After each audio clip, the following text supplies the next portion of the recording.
Please take your seats. The meeting is about to begin. Remember to speak into the microphone, as this meeting is being recorded for public record.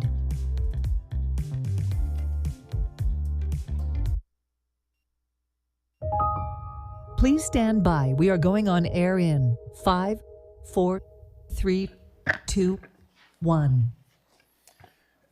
Good afternoon and welcome to the April 15th Land Use and Sustainability Committee. I'm Alex Fernandez, I'm the chair of the committee, joined by my colleague, Commissioner David Suarez. Mr. Attorney, let's read into the record the necessary notices.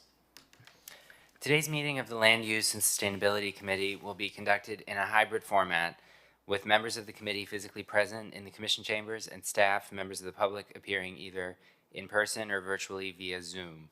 To participate virtually, the public may dial 1-888-475-4499 and enter the webinar ID, which is 8505-9923-037#, or log into the Zoom app and enter the webinar ID, which is 8505-9923-037. Anyone wishing to speak on an item must click the raise hand icon or dial *9 if they're participating by phone. And we've received notification that Vice Chair Tanya Abad will not be in attendance of today's meeting. And Mr. Director, do we have any changes, any edits to the printed agenda? Yes, Mr. Chair, the following. Items 7, 8, 9, 10, and 11, all of which were sponsored by Commissioner Bott, are being deferred and will not be heard today. Item number 17, which is to discuss and consider recommendations relating to the City of Miami Beach sidewalk material color policy, is being deferred. And lastly, item number 23, which is to discuss a possible agreement for development and conveyance to the city of a public parking garage at 1247 to 1255 West Avenue, has been withdrawn by the sponsor and is now off the agenda. Okay, and also item number 13 is being deferred because Commissioner Abad was the prime sponsor of the item. Okay, item number 13. Which item? 13. So we will, so the agenda is the agenda as printed with the deferral of items number 7, 8, 9, 10, 11, 13, and 17, and the withdrawal of item number 23. If that is there a motion to set the agenda? I'll move. Second, and by acclamation, we can show the agenda as set. The order of the agenda is going to be items number 3 and 15 will be taken out of order, followed by the priority agenda and then the regular agenda as printed. So with that, Mr. Director, let's call item number 3. Okay, item number 3 is discussion regarding possible amendments to Chapter 54 entitled Floods, Article 3 entitled Resilient Standards for Tidal Flood Protection to enhance enforcement mechanisms for public safety and quality of life. Thank you, and I see we have our Chief Resiliency Officer, Amy Knowles, on the dais, who has been working hard on this item to address the risks associated with tidal flooding due to rising seas. So we're experiencing in many of our neighborhoods. We've drafted an ordinance that's before us today to address overland flooding of private property and impacts on public property. So Amy, if you could walk us through the amendments before us today. Great, and good afternoon. Thank you, Mr. Chair. So back in 2021, the city adopted its first seawall ordinance, which established minimum elevations, and this was a very good ordinance, but we have identified several improvements since then. This item was heard in November in front of this committee, and several things discussed which have been incorporated. So I will briefly review those. As you know, 91% of our seawalls are privately owned, so it is really important that we have adequate ordinances. And they're an incredible protection, not only to protect the property from, just erosion, but just from over sea level rise and storm surge and king tides. So some of the changes that we are recommending is really to be more clear on the type of progress that's needed from our residents as they are working on seawalls and may receive a citation, to clarify a bunch of the language, and to make sure that we have the ability as a city to address things differently if the private property owner doesn't.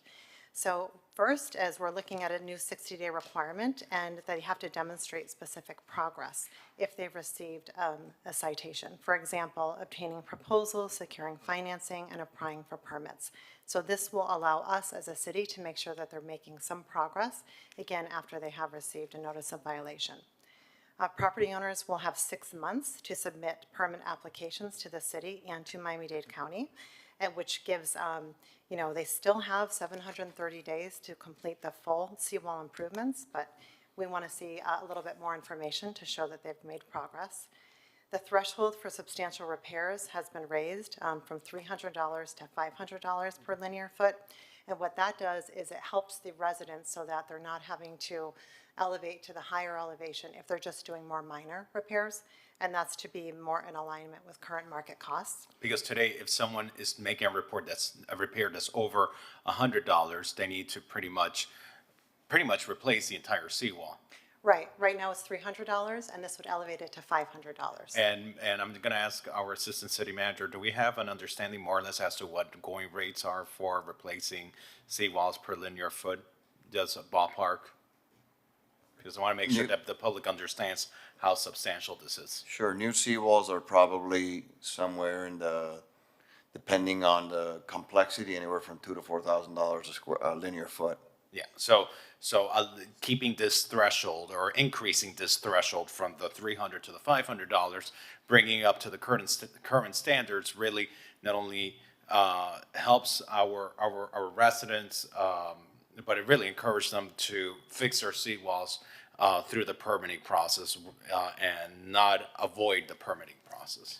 That's correct. And there was Absolutely. there's another amendment that we're bringing to this item. Yes, and the other thing is that minor maintenance work, such like riprap replacement, can be exempt from elevation requirements, and that is a benefit to the residents. As long as the engineering report shows the seawall has structural integrity, then they can be exempt from the elevations. Now, property owners will now need an itemized cost of construction specific to seawall work to help us with evaluating the repairs needed. And then the other, significant change is that if there's overtopping and it impacts the public right-of-way, the city may now require private property owners to install temporary tidal flood barriers. And if the owner doesn't comply, the city may take action and install the barrier themselves and seek payment for the cost for that. And that's the example of what happened with us over at the Palmview neighborhood, where we had to come in because of the nuisance that was occurring of the tidal flooding, not only onto the private property, neighboring property, and then on top of that to the public right-of-way, which was the origin of this ordinance, all the challenges we were facing over in the Palmview neighborhood. Amy, thank you so much for working with my office on this ordinance. I think these updates are going to help tremendously, and also to my co-sponsor, Commissioner Laura Dominguez, for teaming up with us on this. Commissioner Suarez, any questions, comments on the item? So the threshold from $300 to $500. So if anyone were to make any adjustment that's under $500, it wouldn't trigger rebuilding a whole seawall. Right, so With they the would have to NAVD. bring the seawall to 4 feet NAVD, but they would not have to bring it to 5.7 feet. So they can, it's a less of a cost. It's 500 seems still very, very low, considering that 2,000 to 4,000 per linear foot is just for one Right, so, foot. So I'm sorry, Commissioner. if there was going to be any sort of repair, I think it would be at least the $1,000, thousands of range. Should we make it a little bit more generous? Well, Did we look at permits being submitted to Public Works for seawall repairs, and what did that tell us? Yes, and actually this was brought to us by our Public Works engineering team that reviews private seawalls, and they felt that the types of repair that they're seeing come through as they're doing plan reviews, the $500 is more reasonable because you could have somebody that might be just, doing more minor repairs. It's different kind of like spackling or something that it doesn't reach to the level that they have to fix the entire thing. And so it really is kind of a benefit to the residents.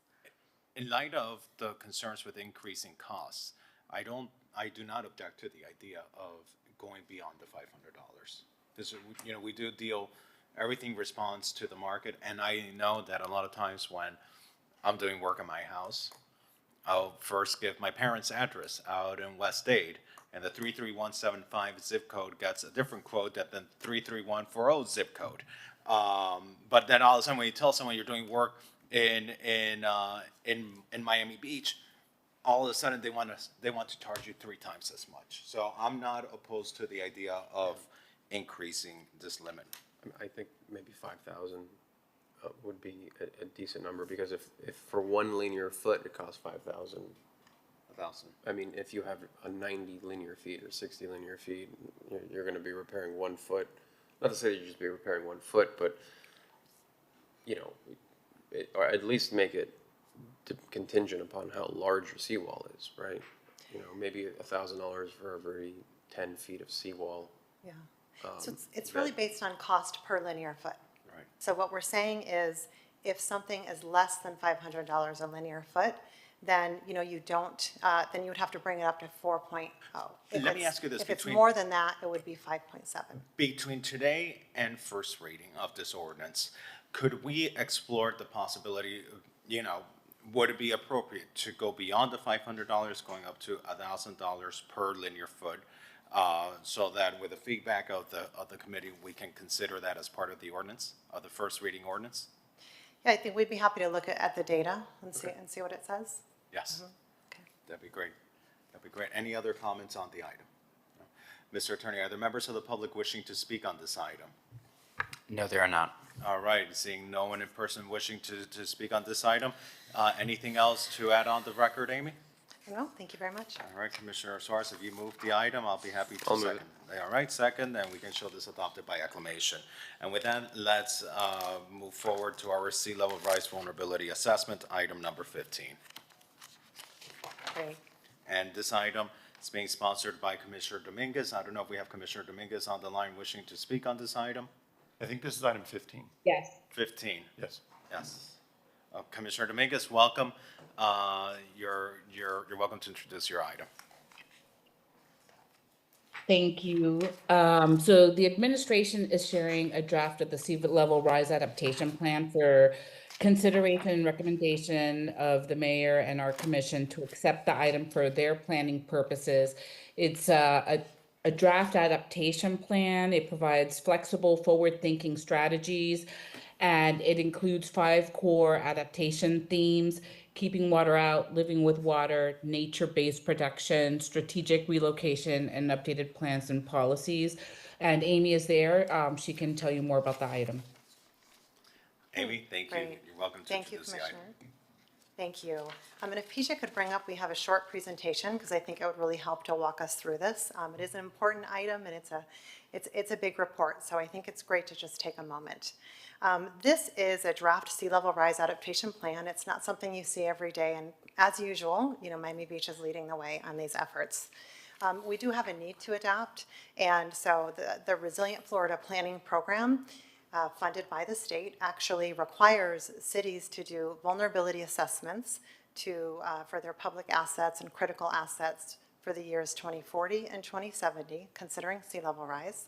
And as part of that, we also added on an adaptation plan. So let's not just look at what's wrong, let's look at what are the different ways that we can really think about long-term.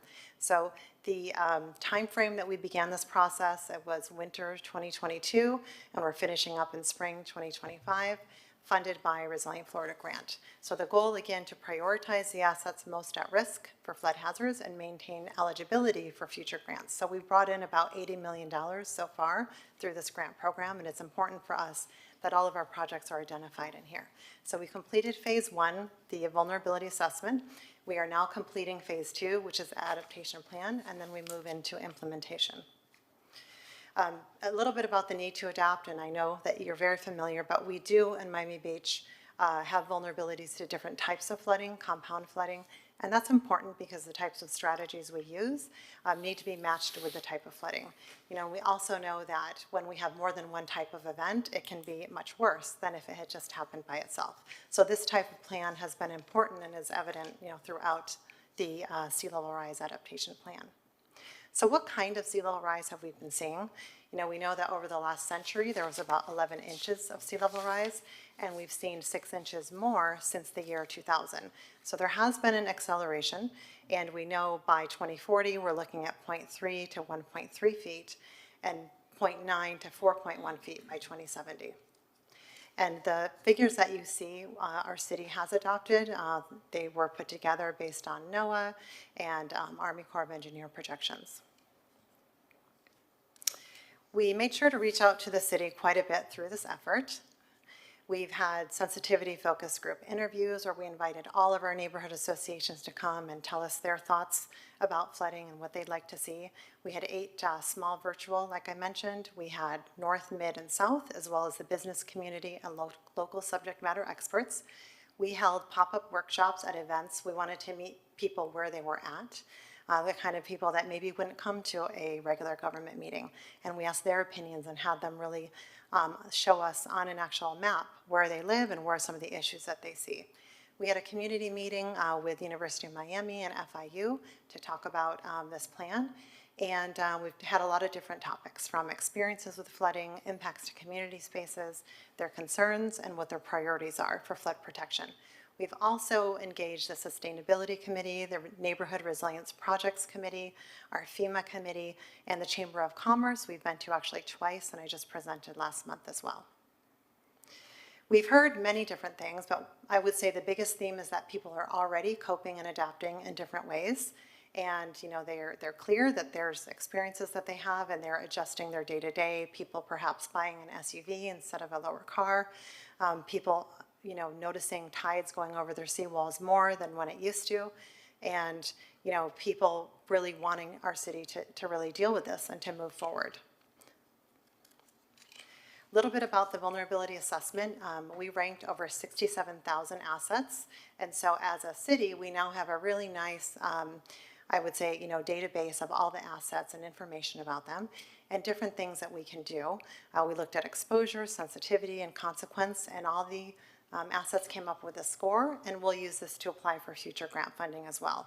But this information is available to facilities, public works, and all of our teams.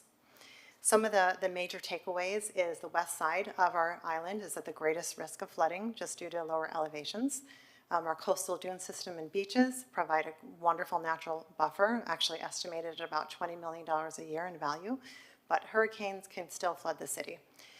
Many of our water and wastewater pipelines are over 70 years old, which causes challenges with that delivery. If we look at a foot of sea level rise, over half of our roadways can experience flooding during a heavy rainfall event and king tides. And then by 2040, we're looking at combined events can cause flooding at important areas like Mount Sinai, police headquarters, Sailport Substation, and Fire Station 1. And then 2070, we know this number will increase. The full report is available online. We have a really nice website with all of this information. And we're also putting together an Esri story map so that people can clearly see what the challenges are, but also what we're doing about it. And it highlights a lot of our key projects. Now, the adaptation plan is important because it's the one place in the city where you can look and see all of the different efforts that we are doing for sea level rise. So everything we've done, over the many years, from the stormwater modeling and master plan to the work from Jacobs to our Resilient 305 work. And some of the things that it looks like is our adaptation needs, they may change over time. So it's not a traditional plan. It's based on work from the Netherlands, and it is really looking at sea level rise from different perspectives. First, trying to keep the water out. Second, trying to live with the water using floodable designs. Third, using nature-based protections, such as the use of natural ecosystems and processes to reduce flood risk, and then strategic relocation. So there may be certain assets that we may want to move over time, and then policy updates. How do we update things over time so that it makes sense to the conditions we're seeing? Now, this is a very flexible approach to adaptation, so it's not based on years, it's based on the feet of sea level rise, and it identifies a range, and once that stops kind of working for us, it identifies the next thing that we can move to. So there's 6 pathways from the bayfront to the ocean side, and they have a lot of different strategies, from roadways and critical infrastructure, critical facilities, and stormwater. So everything from dune enhancement and beach renourishment to offshore protections. Over on the bay side, really looking at how to elevate seawalls more over time, adding on living shorelines, and over time potentially more natural shorelines. Inland and for facilities, we're looking at flood proofing, we're looking at incremental roadway elevation, stormwater, and different ways to integrate blue and green. And all of this we have been doing, so we already have so many projects doing this, so we'll have to continue to build. So thank you very much. I just want to take this opportunity and happy to answer any questions. Thank you, Amy. Commissioner Dominguez, is there anything else you would like to add on this item? No, I'd like to move it to the full commission for consideration. I know I can't move it, so if one of you would, that would be great. Commissioner Suarez has moved the item, and I'll second it. And Amy, just for the public's purpose, how does this align with our CDMP and our land use regulations? Yes. Well, I mean, it's in very much alignment. Our CDMP already has a land use and resilient element that calls for us to adapt to sea level rise, to protect, and to do these efforts. So this more, adds some more detail. Our resilience code really looks forward for private properties, and this takes that into consideration, but expands it to our critical facilities and to our public infrastructure. And I think this will be a great tool for us to use as we look at the future of land use and growth management and compatibility with our development patterns. So thank you so much, Amy and Commissioner Dominguez. Mr. Attorney, are there members of the public wishing to speak on this item? There's no one on Zoom. Seeing none in Zoom and none in person, we can show the item adopted by acclamation. Thank you. All right, Mr. Director, let's call item number 1. Okay, item number 1 is to discuss and consider amendments to penalties for violations of the construction, parking, and traffic management plan requirement in Chapter 106 of the City Code, including without limitation, the suspension of a building permit or issuance of a stop work order, and discuss proactive enforcement efforts by the police, code compliance, and parking departments with regard to parking or traffic violations related to construction projects. Thank you, Mr. Director. This is an item I placed on the agenda because we've seen instances in which construction trucks and vehicles are obstructing the path of emergency vehicles in our residential neighborhoods. We've taken measures to make sure that that roads in our residential neighborhoods are not obstructed to a level that becomes unsafe. For example, our recent party house ordinance specifically aims to curb a lot of that activity that blocks the roadways in our residential neighborhoods. This addresses it from a very different perspective. Every construction project within our residential neighborhoods are supposed to abide by construction, parking, and traffic management plan. But what we've seen over time is that they're not following those plans. And I've asked staff to consider ways of enhancing the penalties on those who are obstructing the flow of traffic in our residential neighborhoods. And with that, I see we have Jose Gonzalez and Alberto Ventura here to present on these items. Welcome. Thank you. Good afternoon, Mr. Chair, committee members. Jose Gonzalez, Transportation and Mobility Director and Interim Parking Director. So our city code requires that any construction project with a value of greater than $250,000 obtain a construction parking management plan, or a CPMP, as we call it, in order to obtain a building permit. The CPMP plans are reviewed by the parking department, and they are approved by the parking department, and they are enforced by the parking code and police departments. Now, over the past several months, maybe a year, we have seen an uptick in the number of concerns from different residential neighborhoods with regard to a lot of construction activity occurring on residential streets and contractors parking their vehicles, either blocking a lane or taking up some parking spaces. In terms of the offenses, the parking department has one person that's dedicated to inspecting and helping to enforce violations of the CPMPs. The code allows for a $5,000 fine for the first offense, a $10,000 fine for the second offense, and a $15,000 fine for the third offense. We went back and checked our records, and over the past 10 months, from June of 2024 to date, there have been a total of 90 fines issued, and the breakdown is 70 first offenses, 16 second offenses, and 4 third offenses, for a total of 90. All right. And I want to introduce Albert Ventura, Assistant Director, who's we're gonna tag team on this item. Good Welcome, afternoon, Albert. Commissioners. Thank you. Over the past year, also, our engineering assistant who oversees the project, he's proactively done about 100 inspections throughout the city, along with an parking enforcement officer, so they could take enforcement actions. We've had a couple of dozens complaint calls from residents in reference to vehicles blocking the right-of-way, and we also go ahead and respond to those complaints as well. Thank you. And my concern is that we have 70 first-time offenses. And those are the offenses that we got to. And now we know that if there are 70 offenses that we responded to, we know that there's probably a lot more that we didn't get to. Because those are the ones that people called, the people reported. And these offenses, for the most part, they're not happening in commercial corridors. They're happening in our residential neighborhoods. They're happening where people are trying to get to work or get back home from work or to school or just navigate their neighborhoods. So, Jose, I'd like to know, what is staff's recommendation as to things that we could do to enhance penalties associated with this, to try to deter even the first-time offense?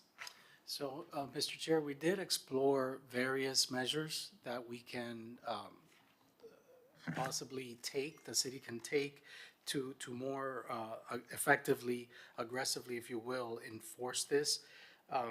And I'm happy to see that Vince Sejas, our building director, is here as well, because one of the things that we learned recently is one of the measures that we were looking into was a stop work order. So if, enforcement goes out there, sees that there is a contractor that is working outside of their approved CPMP plan, we can potentially take that measure of a stop work order sooner rather than later.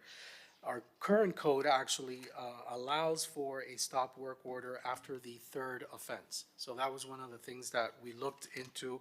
And I had a very recent conversation a little while ago with Vince, where unless the contractor is performing unsafe activities and the safety of the public is in danger, it is very difficult to issue a stop work order. There's actually implications with the South Florida Building Code where the city would be challenged for sure if it attempted to issue stop work orders for reasons that are not safety or building code related. The And what would CPM be considered under the Florida Building Code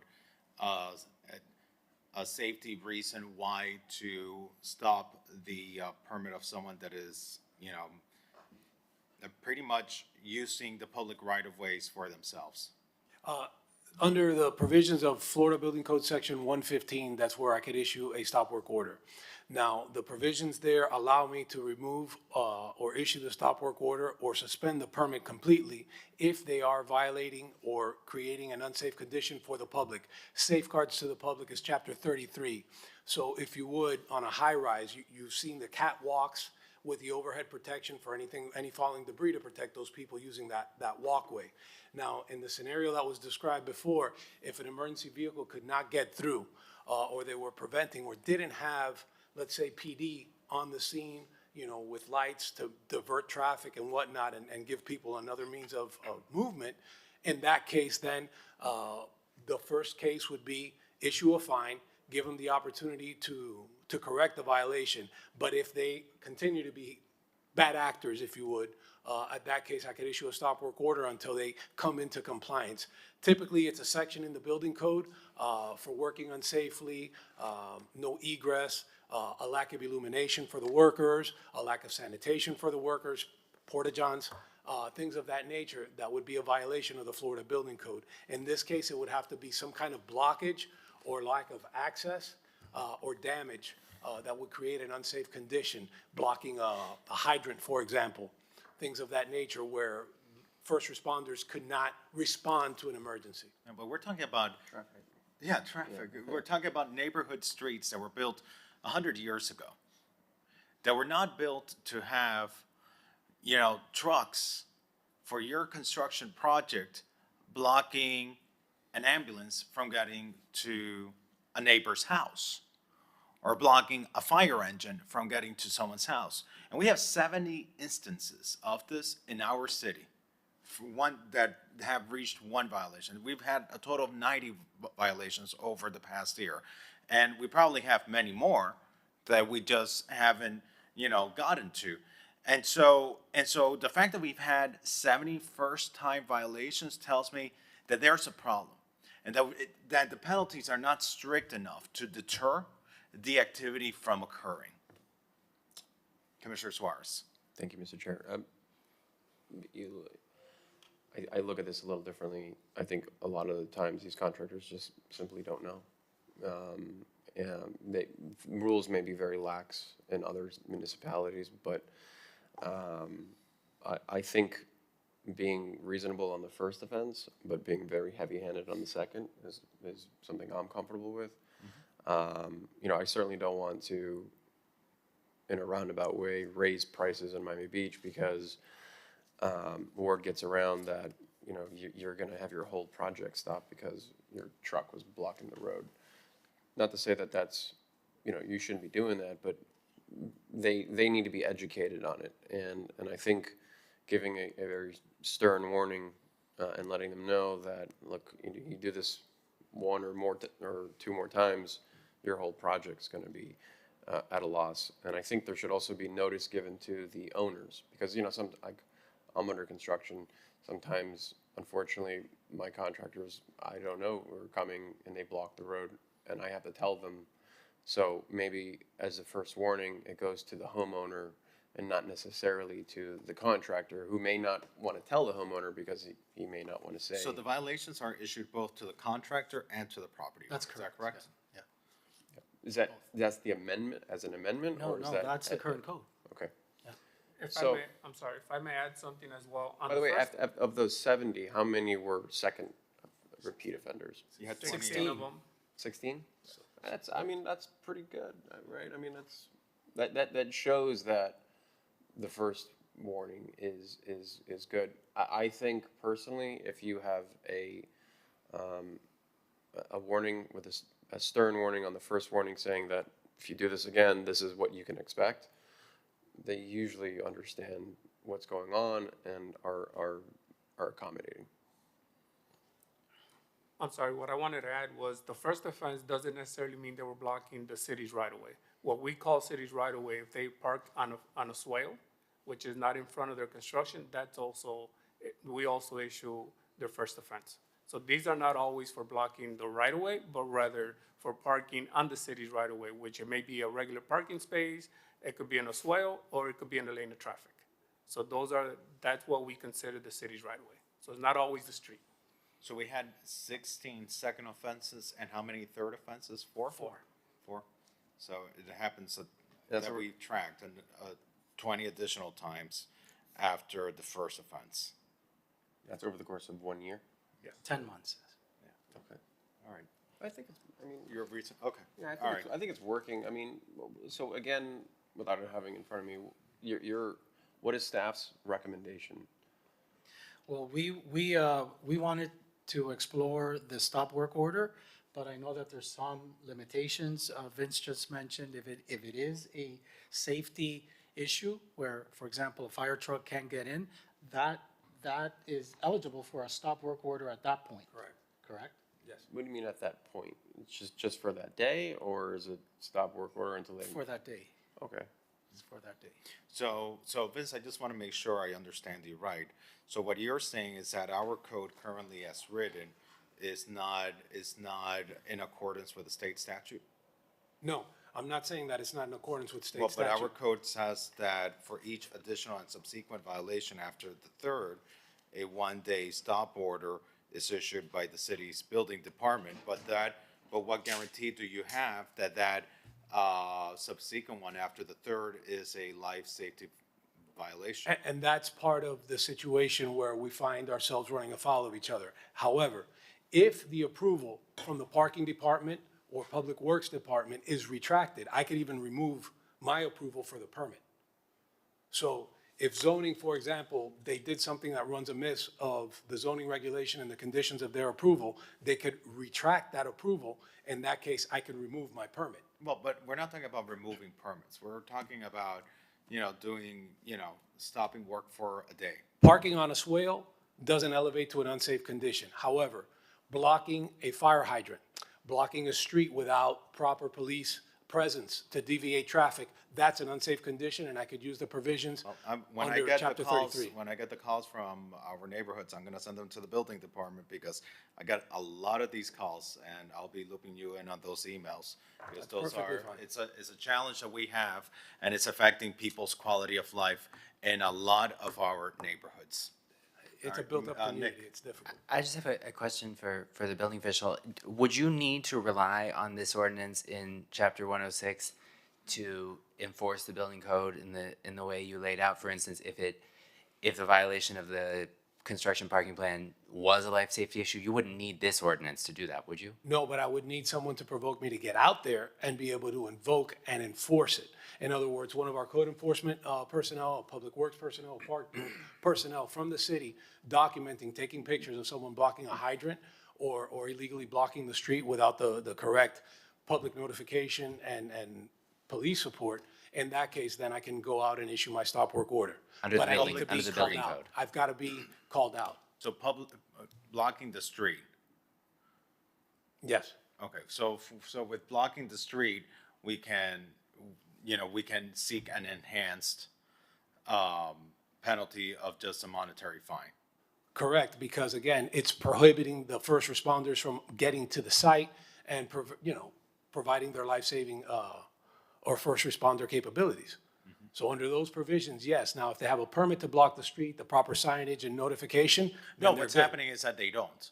And so I think after they get that first warning, and I agree with Commissioner Suarez, first time, people might not know. People might not know, and you have to, give them at times the benefit of the doubt.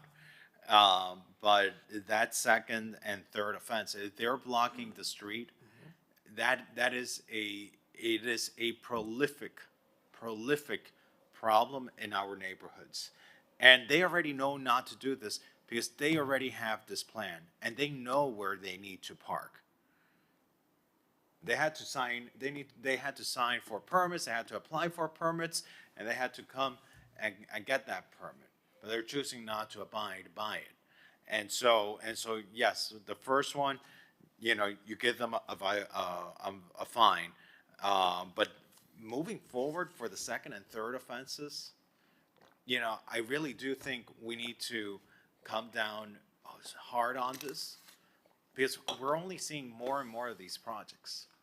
And we just can't have, with the amount of traffic that we have in our city, we just cannot have our residential neighborhoods get further clogged by vehicles that have a different place to be. They have a proper place to park. It's just they're choosing not to. So, Commissioner Suarez, I don't know how you would feel for the second and third offense, perhaps going a little bit stricter, where if they're blocking the street, then at that point, we look at stopping their work for the day. What's the fine currently for, First offense, 5,000, second offense, 10,000, third offense, 15,000. $5,000 for blocking the street? For a first offense of whatever the violation of the That's as CPMP. it is now, currently? Yes. Mr. Chairman, if I may, I feel obligated to tell you that if we are amending this ordinance, we would need to amend those fines to comply with the limitations in state law. And if you'd like, I can go through those, Mr. Chair. Yeah, I mean, So- we have to comply with the state law. Yeah, so under state law and following a court decision a few years ago, a first violation for a code enforcement offense could be no more than 1,000. For a repeat violation, it would be 5,000 per day. And if a special magistrate found a violation to be irreparable or irreversible, it could be up to 15,000. I think that's separate and apart from what Vince has laid out, which is that if a violation of this plan would give rise to a life safety violation under the building code, that he would have authority to stop work. So why don't we keep this item in committee and let you guys come back looking at conforming the current language with state regulations. This came out of our short-term rental policies, if I recall properly. That's right. Yeah. So let's keep this in committee. Allow you guys to work with the city attorney's office on an updated penalty schedule that not only confirms to the fines provided by the state, but also ensures that for the second and third, we really take, you know, a more aggressive approach to curbing this behavior.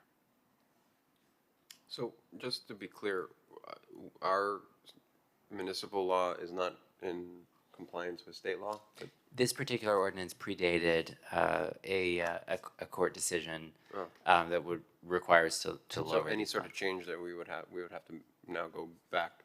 At that time, I would also want to clean up the ordinance. Yeah. And I just want to make sure I understand. The change isn't because we're updating the ordinance. Is that the ordinance today, we can't enforce it the way that the way that it's written today. I couldn't speak to any individual code enforcement cases that may be decided or pending, but I would recommend conforming the ordinance moving forward. Got it. All right.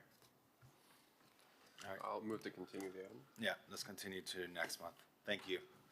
Mr. Director, let's introduce item number 2. Okay, item number 2 is a discussion regarding possible conversion of 7605 Collins Avenue into a marine science education center and museum. Commissioner Forrest, this is your item. Thank you, Mr. Chair. So I'm apparently the turtle commissioner, and this, the old Betsy Perez house, is something that I think would be a great location for a marine science school, education camp, and learning center for our community. We don't have anything like it. It's the perfect location since it's on the beach. It's east of Collins Avenue.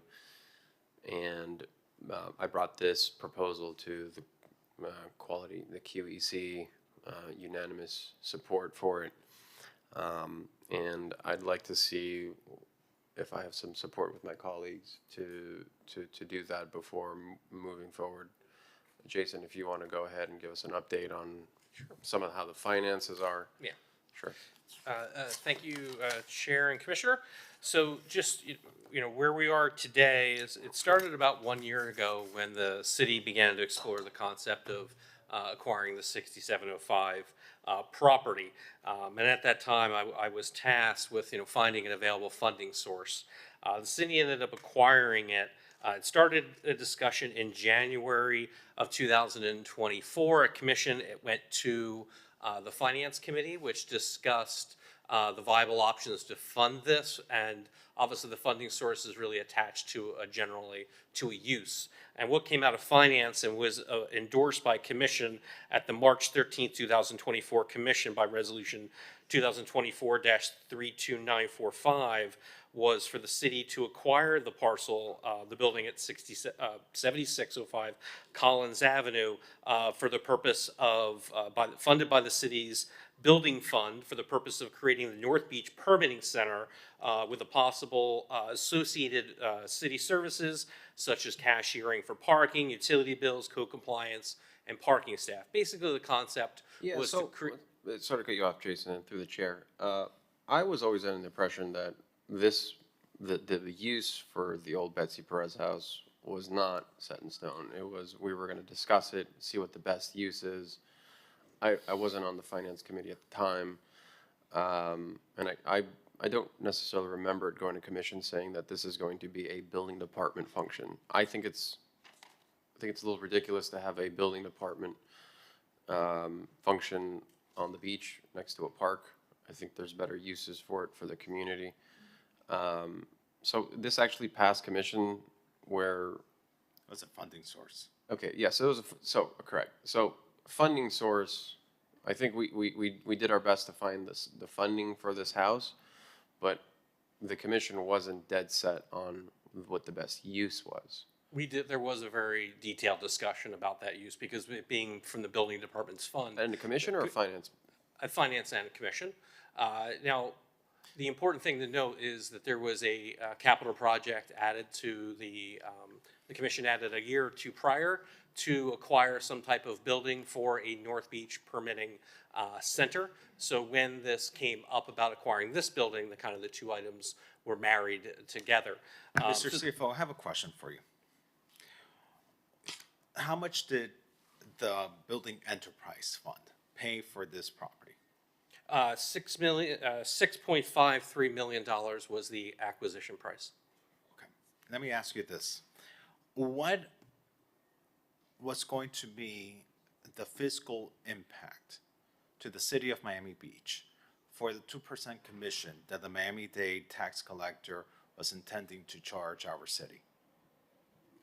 The 2% tax collector fee was estimated to be $6 to $7 million.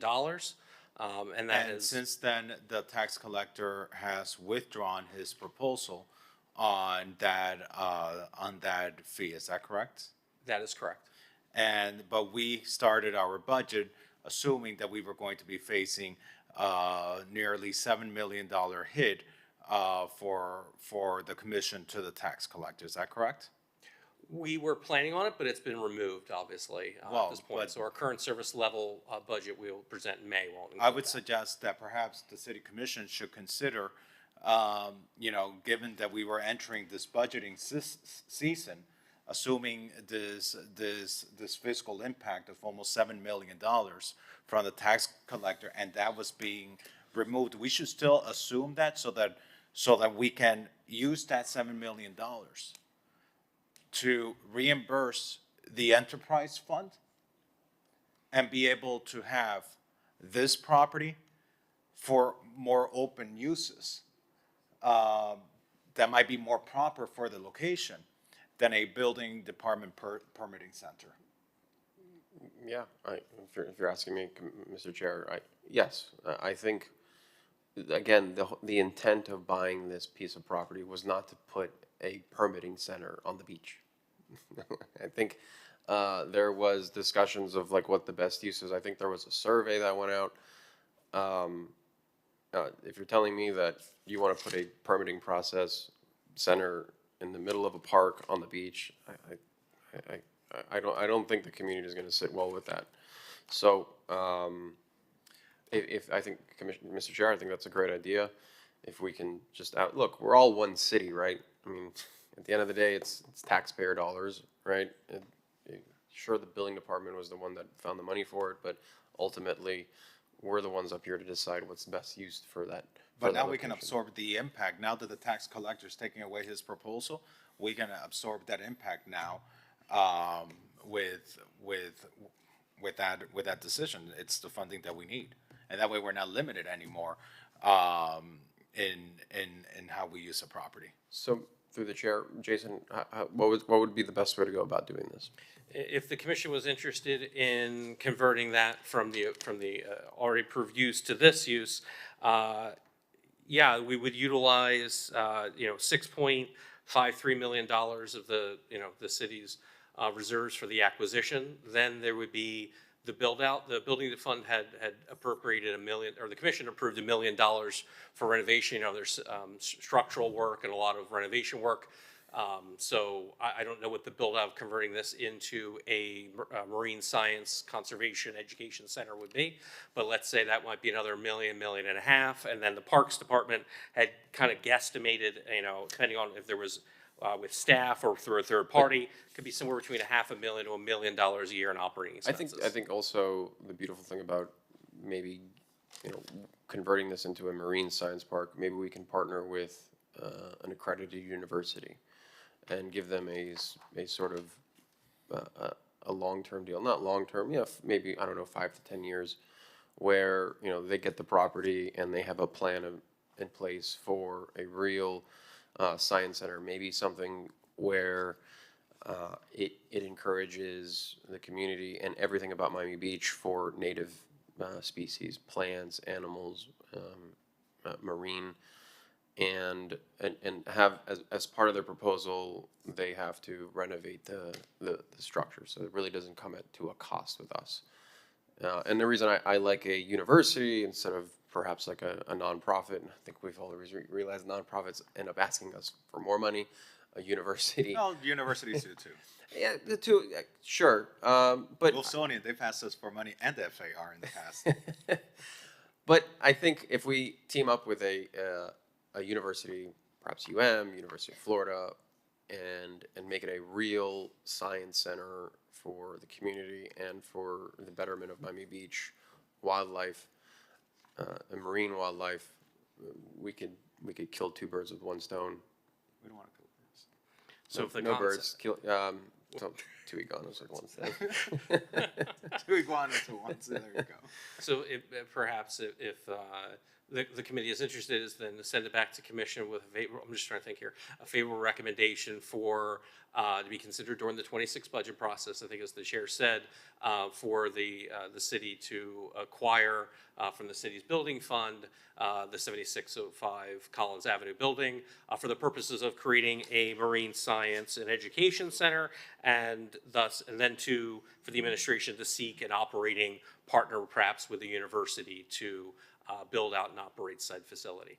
And the other input I would add to that, I think we should, we have the water testing that's going on there as well, that's going to be going in there, and so I don't think we just should limit it. I think this is a great use, but I think there might be, ancillary, small ancillary We can iron uses. that out.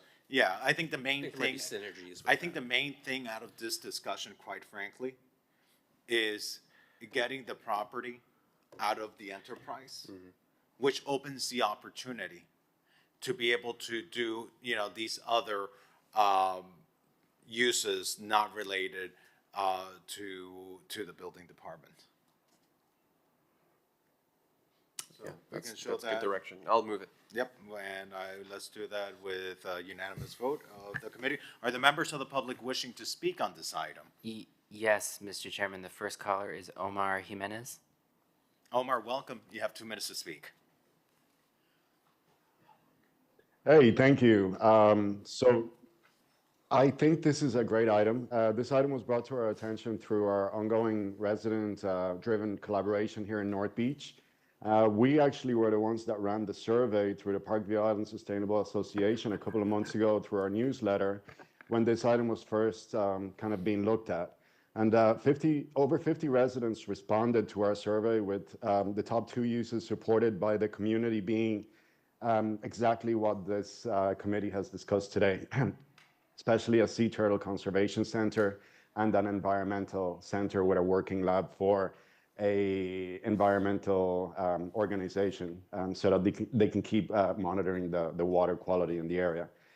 Basically, we think this would be a great site because it's already the site for the Sea Turtle Fest, which just happened this past Saturday in the adjacent Altos Del Mar Park. It's within close proximity to the beach, the shoreline, where hundreds of turtles are already nesting along our shorelines, and they would create educational, engagement, and volunteering opportunities for residents and youth in our community, which perfectly fits with the residents' vision for a more health and well-being focused, resilient, and sustainable coastal living lifestyle for North Beach. We support getting it out of the building department fund and us being able to do what's best for the community. So thank you for discussing this today. We're fully in support of this project.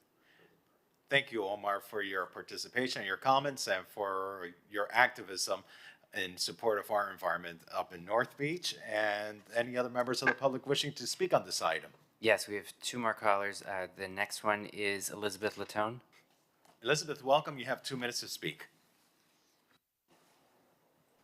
Hi, good afternoon. First of all, thank you, Commissioner Suarez, for this. And this is something that he and I have been talking about for many, many months. It was sort of hatched with Larry Schaefer and trying to come up with something that would utilize this space in conjunction with the green space and the beach. I definitely do not think that the building department is a good use. I don't think that we've already got a permit office that's down the street on Normandy. To my knowledge, the turtle tanks are still there. And we could utilize those as well as the Surfrider water testing. I think it's a fantastic idea. You could even convert the pool into some sort of, interactive kids zone kind of thing. I think this is a fantastic idea. So I just wanted to say I appreciate it and thank you very much. Thank you, Elizabeth. Any other members of the public? Mr. Attorney. Yes, our next caller is Kent Robbins. Kent, welcome. You have 2 minutes to speak. Hi, thank you for allowing me to speak. I have one major question concerning the potential adaptive reuse of the site. I believe it's adjacent to the Altos Del Mar Historic District, but I believe this particular building is actually cut, the historic site boundaries are cut around it. But I'd like to have a confirmation of that from the city attorney in response to what I'm asking. I do have a question, given my experience in an actual experience of converting residential uses or single-family residential properties into commercial uses. I found that to be extraordinarily difficult task and very expensive.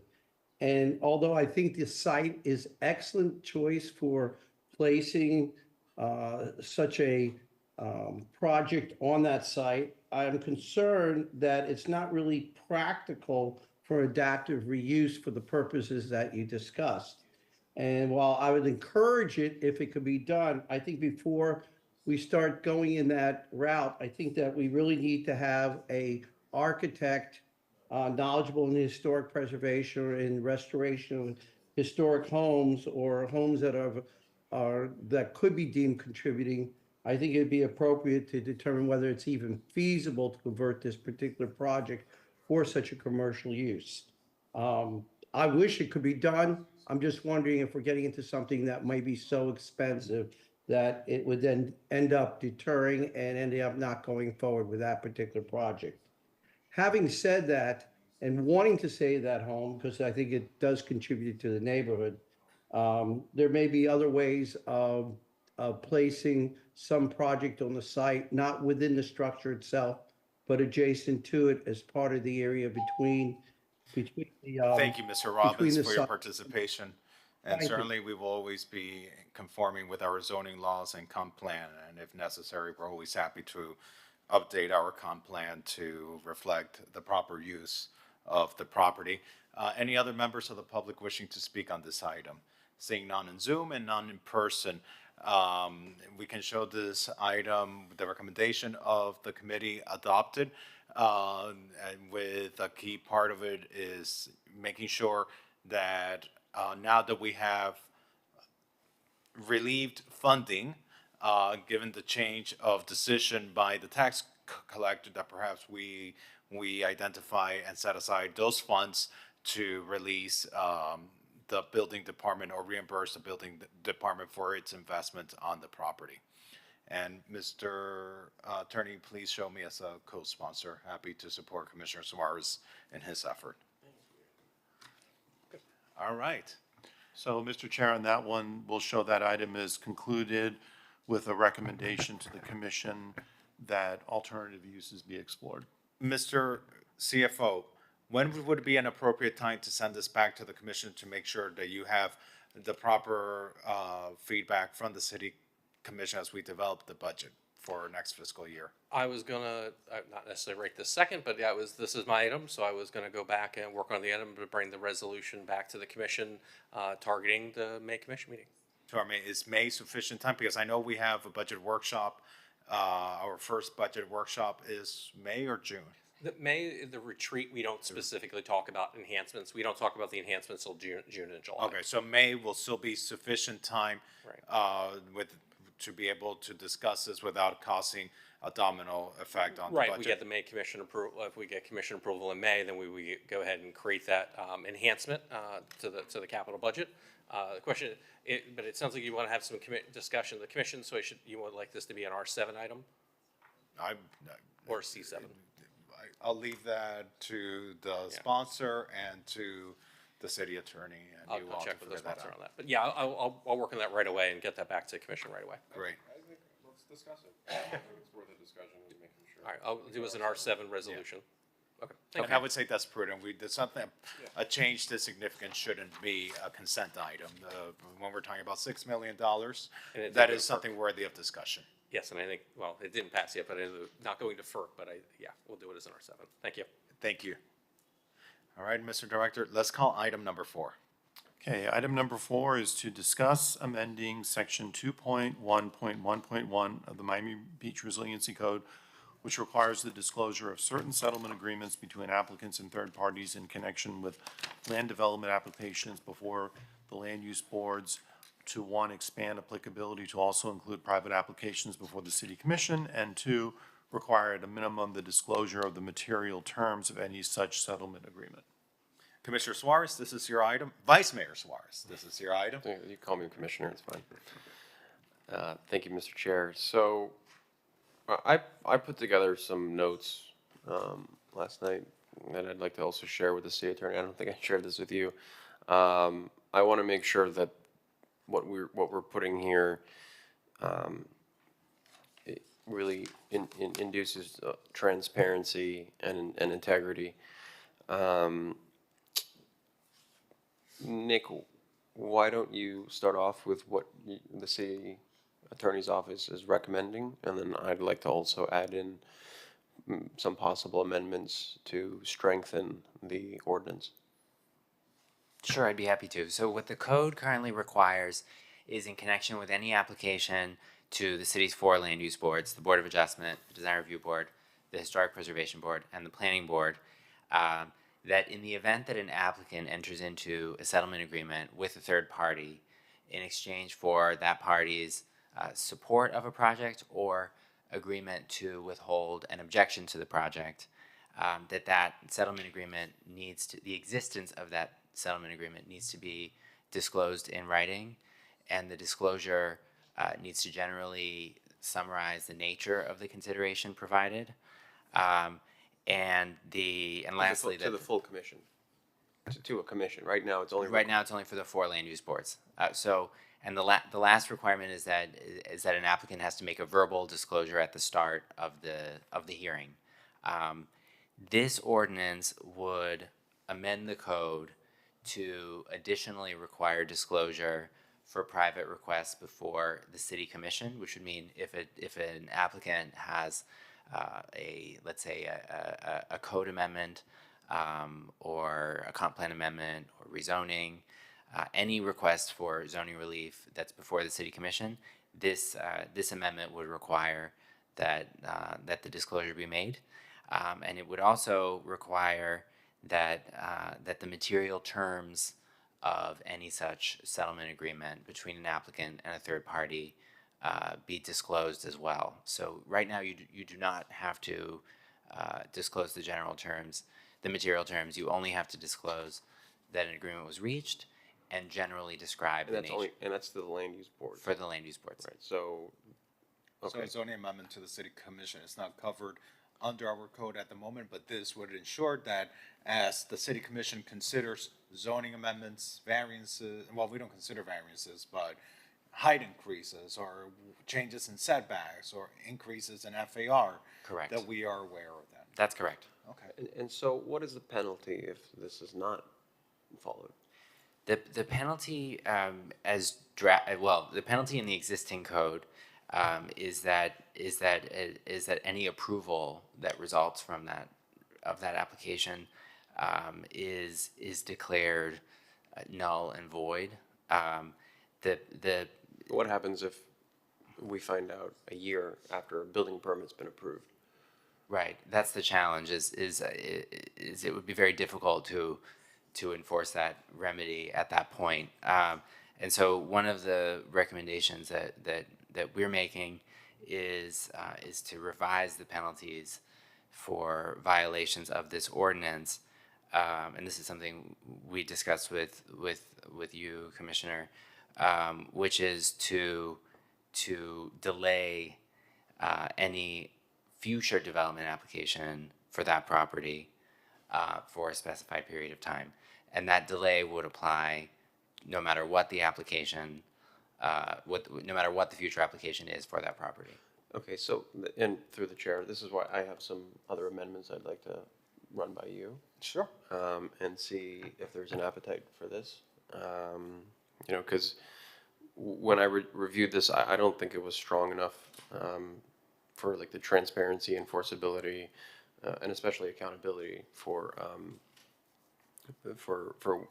what takes place, especially in our zoning and land use changes.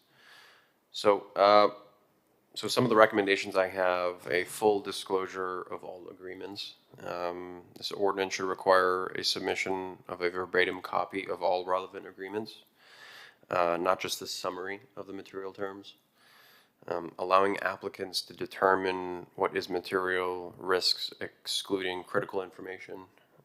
So I think the full, for example, when we were here for the Standard Hotel, I had a copy of the agreement. That's simply because the owner gave me a copy. I think that should be required, the full terms. Basically any signed copy.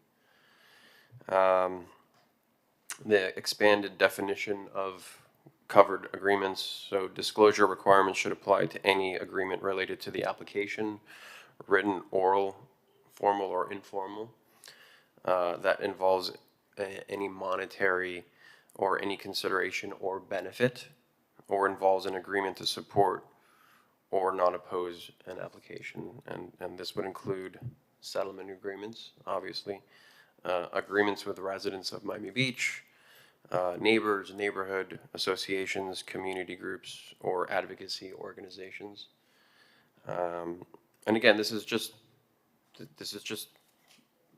transparency. We want to know if there's been any deals with any of these parties.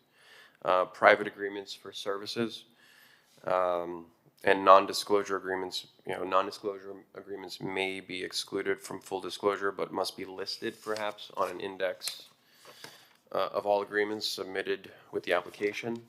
So if there is a non-disclosure agreement, let's say that there is a non-disclosure agreement that is written and must be provided once it can be disclosed.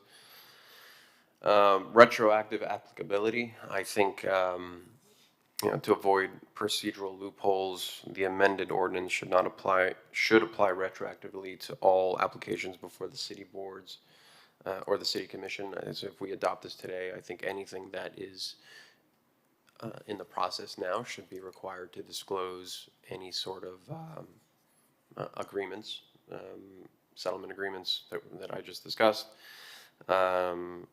And I certainly don't think that any further review should occur unless all the disclosure requirements have been made. And when we talk about enforceability, I think we need to be a little bit stronger on that. So broad sanctions for applicants and the principals. So, for example, if there is a violation found a year and a half after a building permit's issued, let's say the building's already up, and an assigned settlement agreement was found where they didn't disclose it. You know, I think we should have perhaps a 2-year ban on submitting any new application by the applicant, the developer. Any entity which the applicant has a direct or indirect interest, any owner, officer, or principal of the applicant, and any entity in which such an individual holds a direct or indirect ownership interest. And for example, if there is a development that is in the process and they have not disclosed that there is a settlement agreement while it's under review, then that application should be null and void. Also, I just have a question. Nick, have you reviewed these? Because I know I have not with other reviewed these. legislation, you've told me some of this stuff we can't do, so I just want to. Yeah, I'd no, like to- and I think, That's why Commissioner, I'd like to. You're taking notes, and Yeah. we'll go back and forth. I mean, this is because this is substantive, right? And This is a lot. this is a lot, and that's good. And I wanted to run it Yeah. through the committee, to make sure that this is something that we have an appetite for. It's certainly something that I'd like to get done. And last but not least, you know, I also want to have a liability for the legal representatives, for the lobbyists. So if a developer or business owner hires a lobbyist, a law firm or legal representative that appears before any city board or the city commission on behalf of an applicant shall automatically accept responsibility for ensuring that the applicant's compliance with disclosure requirements. It should be also subject to the same sort of sanctions as the applicant if any violation occurs, regardless of whether the firm had actual knowledge, okay? And be prohibited from representing in any application before the city commission and boards for at least 2 years if found that they have violated this disclosure. So look, this is a lot. This is sort of throwing the, this is pushing this in a very restrictive manner. But I think when we talk about accountability and transparency and integrity, especially in our zoning laws, where we have consistently seen developers and business owners take advantage of the city through backroom deals, I want to end that today. Today should be the start of where we sort of end that, and everything is transparent and out in the open. The fact that, you know, there can be a deal through a developer with a neighborhood association to buy their support, I think is wrong, and there needs to be penalties for that. Not only, I think, with all the parties involved. And so I think if we want to have a more transparent city where everyone knows what's going on, I think this is the step in the right direction. So, Nick, and through the chair, if you don't mind, did you have any issues with any of these points that I raised? Commissioner, I would recommend that we maybe keep this in committee so that we can meet some of these issues we'll need to research. But just to frame the issues, generally speaking, private parties have the right to contract on any range And we're not stopping of matters, that. and we're not stopping. We're stopping that. We just say the city wants to know. Anything that we do in this context is going to be in the realm of disclosure. Is what can we require disclosure of? But Are we allowed to do retroactivity, especially when we're talking about our land development regulations? Because my understanding has been, and I've tried in the past to do retroactive LDR amendments, and I've been told over and over and over again, we can't go retroactive. Right, and in this one in particular, I would be concerned with the fact that this applies to contractual relationships. Typically, a subsequent law cannot impair rights under an existing contract. So, But anything currently under review. So if it's between a land use committee in first reading or first reading and second reading, and if this law passes, can we require that disclosure be made? I think before answering on the record, I'd like to research that, but this would probably need to apply prospectively. Okay. And I know I'm putting you on the spot, but if we're asking for a disclosure and the applicant, legal entity, or anyone involved in the process willingly does not provide that disclosure, are we able to impose a penalty? We'll have to look at that. I think that we anything in our code we want to make sure we can enforce, but I want to make sure that we draft any penalties in a manner that if we were challenged, the ordinance would withstand scrutiny. So I would want to look very carefully, especially if we include any of these amendments that we're discussing. Okay. Mr. Chair, how do you feel about some of these? I agree with a lot of them. I agree with the transparency. I think if there is a negotiated settlement agreement, which parties are allowed to enter into, the best thing is for there to be a disclosure of it, and that's simply what it is. And I, the retroactive application is something that I don't necessarily think with LDRs is appropriate, but I defer to the city attorney. And you read that pretty quickly, and it's a long list. I think you have there like 2 pages of things that you read pretty quickly. So, I haven't had, or 3 pages. I haven't had the benefit of reading it through, and as you know, I like to read what I'm going to give feedback on before I speak about it on the agenda. Listen, overall, I believe that these third-party agreements need to be disclosed. As it relates to the penalties and all that, I'm going to give deference to the city attorney to guide us on this, and I think we're going to need to continue this this conversation to the next meeting. I do have a question on, this speaks a lot on what happens before a vote is done, but what happens after a vote is taken or after a decision is made?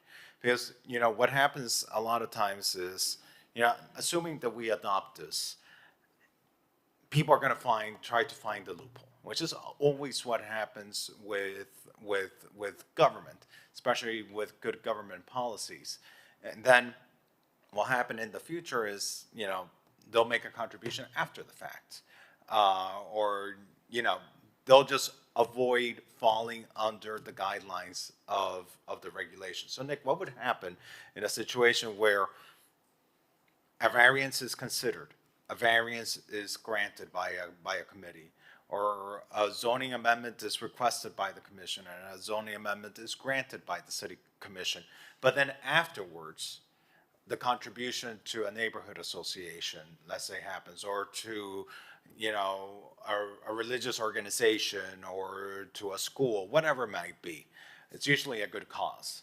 But what happens at that point if it's disclosed, if it occurs afterwards? I think that that even if any payment is made afterwards, as long as the initial agreement were reached before, because this applies as it's currently as it's currently stated in the code, it applies even to a verbal agreement, right? So the disclosure requirement would apply. The challenge is that once the board, the respective board has approved a project, our options are very limited because applicants, generally speaking, have vested rights in their development approvals and which includes land use board orders, but also includes building permits. So that's where we will have to be very careful with enforcement. Okay, we can keep this in committee, and Nick, we can discuss privately. Yes. And, but good. I mean, I wanted to check the temperature of my colleagues. Yeah, I mean, just very superficially, I haven't read these all, but superficially, I'm inclined to support the intent of these. I don't like retroactivity when it comes to LDRs. I think that's challenging, and I think in the past we've even gotten ourselves in trouble with retroactive applications, so we've learned not to do that. But yeah, I look forward to, just for the next meeting, if it could just be as part of the memo, just so that I can do my homework over the weekend. Of course. Yes. Alex does his homework. Are there members of the public wishing to speak on this item? Seeing none in person, are there any via Zoom? Yes, we have one on Zoom, Kent Robbins. Actually, 2 on Zoom. Mr. Robbins, welcome. You have 2 minutes to speak. Hi, my name, I have to turn off my name is Kent Robbins, and I have been involved in settlement negotiations probably dozens of times over the years. I also was involved in the writing of the original ordinance compelling the developers to disclose these type of third-party negotiations. I worked very hard with Jose Smith, who was the city attorney at the time, on the language for the ordinance. I think I applaud Commissioner Suarez to bring this forth and to try to address problems there are as far as loopholes or what are perceived as loopholes in the agreement. And I strongly support a stronger ordinance. With respect to retroactive application. I don't think that the disclosure requirement and its retroactive application for disclosing the amount is truly a retroactive in effect, because the mere disclosure is identifying facts that are in place. Now, the secondary issue of whether or not you can penalize for newly disclosed documents is a separate issue. And whatever penalties are decided, that's another issue. But you may not be able to penalize retroactively for non-disclosed matters if those disclosures were not required at the time of the original approvals of the project. However, I don't see that there is any law that would be violated should you compel disclosure without necessarily having a penalty. And though you may not have the weight of law to enforce a penalty at that point, the need for somebody to make a representation. Thank you, that Mr. there were no- Robbins. Thank you for your participation. Any other members of the public wishing to speak on this item? I see none on Zoom. All right, with that, Mr. Director. I was going to suggest, Mr. Chair, that we continue this to the June meeting. June, if that's okay, so that we have enough time to work with the city attorney and then work with the sponsor. Okay. That's All right, fine. Let's show this item continued to the June meeting. Thank you, Vice Mayor Suarez. With that, let's go to item number 5. Okay, item number 5 is a requirement for applicants for zoning incentives to be in good standing with the city prior to filing a completed application, including resolving all open code violations, paying all outstanding fines, fees, or other bills to the city, and prohibiting habitual offenders with a pattern of code violations during the preceding few years from applying under certain circumstances. Thank you, Mr. Director. And this is an item I placed on the City Commission agenda because we are in the process of going through the discussions of many zoning incentives, including long-term residential incentives and other things that we're working on as a commission. But at the same time, many property owners and developers have left their properties vacant. They do improper fencing. They do bad landscaping. The properties are in need of paint, or they're in some other form of disrepair. And these properties, when concentrated in one area, can lead to a perception of blight. And unfortunately, these conditions exist in some of our premier retail corridors. And so I wanted to see what can we do to really penalize those habitual offenders and prohibit them, in essence. Penalize them with something that is of much greater value than a simple code violation. That they not be able to now qualify for the incentives that we are working on. That if they are a bad property owner that has abandoned their property to such disrepair, that we're not going to reward them with zoning that is of value to them. So with that, I'm going to recognize our director, Tom Mooney, to present the item before us. Okay, Mr. Chair, based upon the proposal in the referral memo, we've developed a draft text amendment to the LDRs, and it would be under Chapter 2, Article 4, pertaining to amendments to the comprehensive plan and the text of the land development regulations. And under this section, we've added a provision that states the following.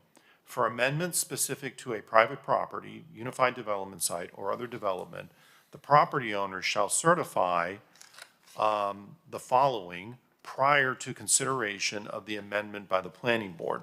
So, in other words, if it's a private application that is being filed, or if it's an application that's being referred by the commission to the planning board, before the planning board can consider it for transmittal, number one, there shall be no open zoning, city code, and/or building violations at the subject property. So any of those would have to be resolved. And number two, there shall be no outstanding fines, fees, or other open bills due to the city. So again, before the planning board could consider and transmit an amendment, any outstanding fines, fees, or open bills would have to be made whole. Okay, now, the challenge that I have with that is that while this is a good proposal here, what's going to happen is that people are going to abandon their properties, and then right before the consideration of an amendment that they're gonna want, they're gonna rush to pay whatever they owe. Which is fine, but they should be prohibited from a certain amount of time. From the moment that they pay off those violations, they now need to hold on to the property for 3 months, 6 months. They need to carry the cost, the weight of holding on to that property before they're able to qualify to submit an application. Because that carrying cost, the way that the community has had to carry their blight, their nuisance, now they need to carry and give justice back to the community for what for what they've done. And the worst penalty is that now they have to carry the property, the interest, the taxes, the insurance, and have to sit on that for 6 months or a year after they paid those violations. I strongly feel that that is the type of penalty that unless we put penalties like that, we're not going to get the attention of the habitual code offenders who are blighting our community. Vice Mayor Suarez, and then to the city attorney. So there would, just so I understand you correctly, there would be a sort of ban on, for how long? A year?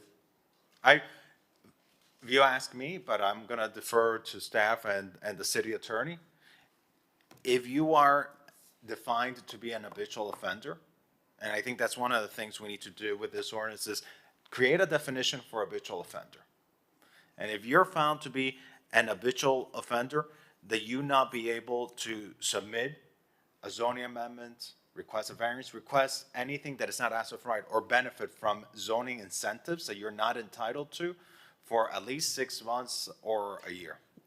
To just the project or any project? Well, frankly, the way that I would do it, I see the city attorney telling me just the current project, but the way that I would do it, honestly, the way that I would do it, with short-term rental violations, Mr. Attorney. How do we handle short-term rental violations? Is the violation only on the subject property, or does it apply to other properties in which the owner of a short-term rental has an ownership interest on? Mr. Chairman, I would need to check the code on that. It may depend on the fine. It may depend on the specific type of violation, but I don't have the answer off the top of my head. My recommendation would be that because these are issues that relate to a particular property, the penalties would apply to that property. Well, for example, let's take a case, not to say that this would apply, but you know, for the Deauville, the Morellos have left the vacant lot not in the best shape when they should have been leaving it in a park-like experience. If the Morellos had another project on the beach, or another, could we say that since you neglected this property, any sort of zoning enhancements that you are requesting from us cannot be granted for 1 or 2 years until you get the property in proper order? We can look at that. I would not want to give either of you an answer without researching it. But as a general rule, you know the purpose of a penalty is to hold liable the actor who was responsible for the violation. And you know, I would say as a starting point, I would focus on the particular property, but we will look at. And another thing, you know, I'm just playing devil's advocate, because if there is a property that certainly needs to be fixed up, or a developer got in part or became associated with the property to develop it, and it's been blighted forever, and finally someone's ready to move forward and do it.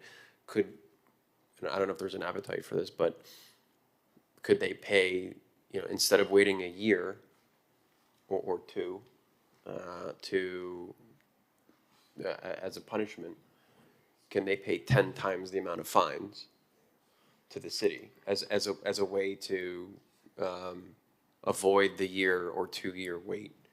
What I would recommend is Pay like an exorbitant amount. Like, all right, we'll pay you 10 times on the dollar of what we owe, just so that we can get the project finished, and that goes toward a fund that we can decide.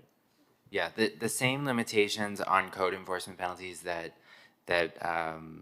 we discussed as part of the construction parking item number 1 would apply in this context. So I would say if you're thinking about a waiting period, like a 6 month or let's say a 6 month waiting period, perhaps you'd want to include a waiver in the event that, let's say, you know, what if you have a new applicant, new owner who's come in and taken over a property and proposed code amendments for that project?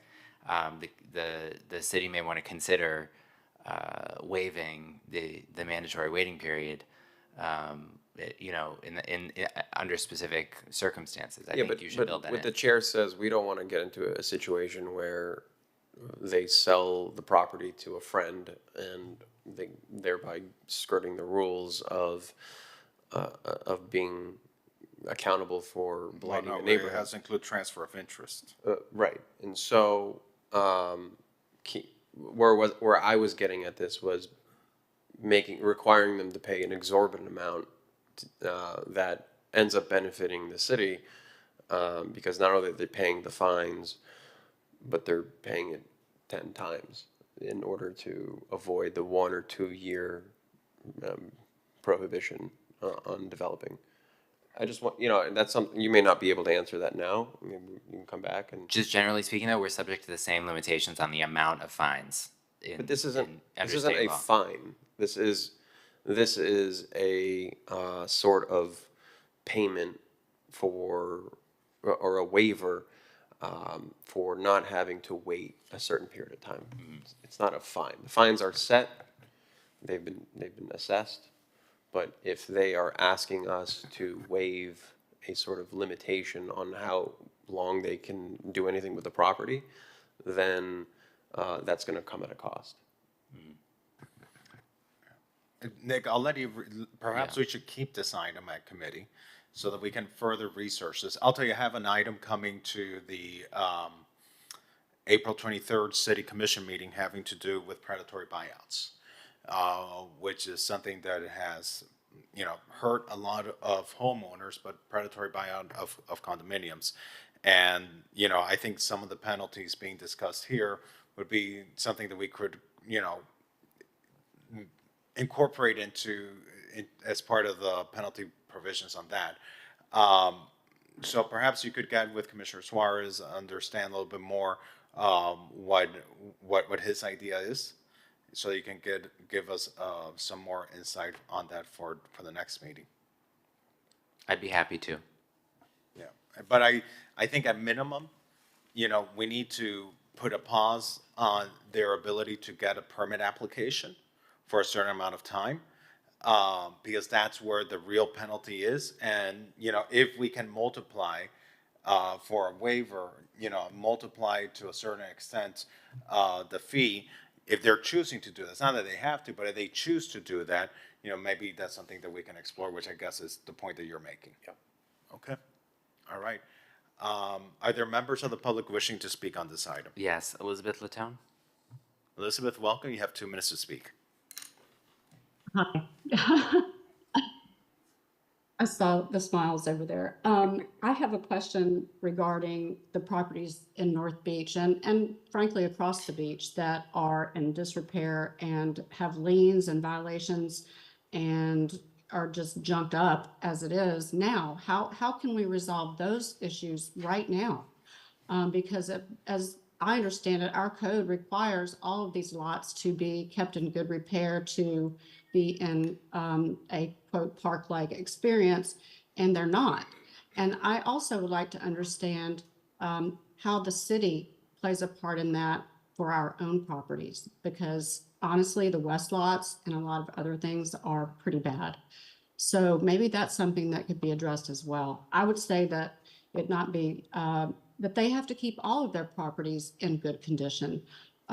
If you're experiencing if you're going to apply for a permit and you haven't applied for the whole building permit and your property is in a state of disrepair, if you're not keeping the rest of your things together while you're waiting on one, I mean, maybe that should be looked at too. Just some suggestions. Thank you. Thank you. Any other members of the public wishing to speak on this item? Seeing none in person, any via Zoom? All right, with that, Nick, I'm going to ask you to please work with the planning department and my colleagues to bring back an item that incorporates the feedback that we've discussed today. I think habitual offenders, the penalty needs to be stricter. I think there has to be a classification of an habitual code offender. We need to establish that. And those need to be held to a higher penalty than just paying off their fees their fines when they apply for a permit. No, they need to not only pay off their fines, but now they have to sit on the property for some time before they're able to apply for a permit unless it's waived by the city commission. And if they're asking to get that waived by the city commission, I'm open to the idea that perhaps then it needs to be stronger. It needs to be a stronger penalty, or maybe if there's a CRA, maybe it's a contribution to a CRA, or whatever it may be. But I think there are ways of doing this, and to the extent that we can incorporate also the spirit, not only of code enforcement, but also the issues with the condo predatory practices that we're going to be discussing April 23rd. I think we should do that, and to Commissioner Suarez's point, should apply to other properties, not just that one property. And I think we used to do that at the very least. I think we used to do that in Hernan. If you could come to the podium with STR, so the short-term rentals.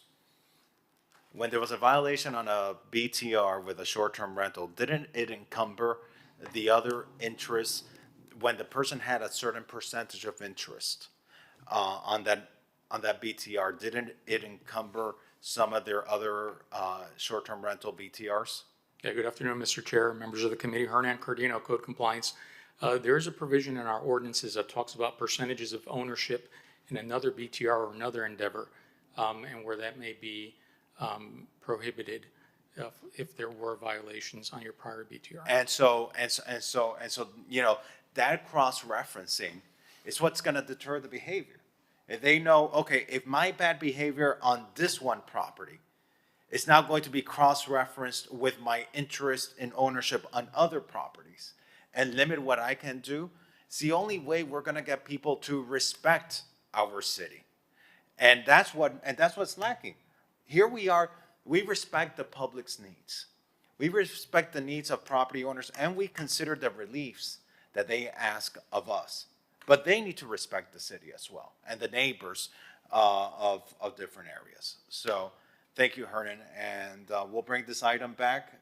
Nick, please work with the planning director on this to bring back something a little bit more robust. Okay, and we'll go ahead and schedule it to come back at the June meeting. Perfect, thank you. All right, let's introduce item number 6. Okay. Item number 6 is a discussion on an ordinance to increase fines and penalties for frequent code violations that affect resident quality of life. Okay. There's no item here. Mr. Assistant City Manager, why do I not have an item in front of me? Who is this? Mr. Chair, I can speak to that. Okay. So this item was actually dormant since June when it was referred by the City Commission, sponsored by you, to this the committee. item was referred to this committee back in June of last year? Correct. So almost a year ago. And it just comes up on the agenda now, and We submitted the item late, and so that's why it wasn't approved and not in your agenda item, but it is a discussion item. And so what we started putting together is at least the top 10 citywide violations for your consideration on whether or not those are the ordinances that you would want to amend the fine schedule, where a fine schedule does exist. Okay, we And then start after our working meeting- on these agendas a month in advance. Yes, sir.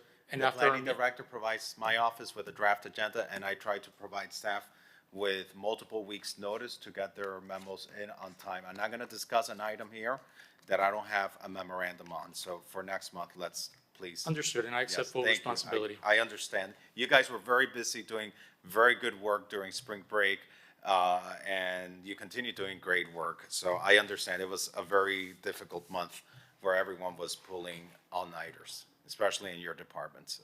Thank you, So sir. I understand. Thank you. Let's call item number 12. Okay, item number 12 is discuss removing the permit requirements for painting residential, multifamily, and commercial properties. Thank you. And I'm going to recognize the city attorney to present this item for me. Mr. Chairman, I would ask that the planning director present this one, as he's most familiar with the paint requirements in our code.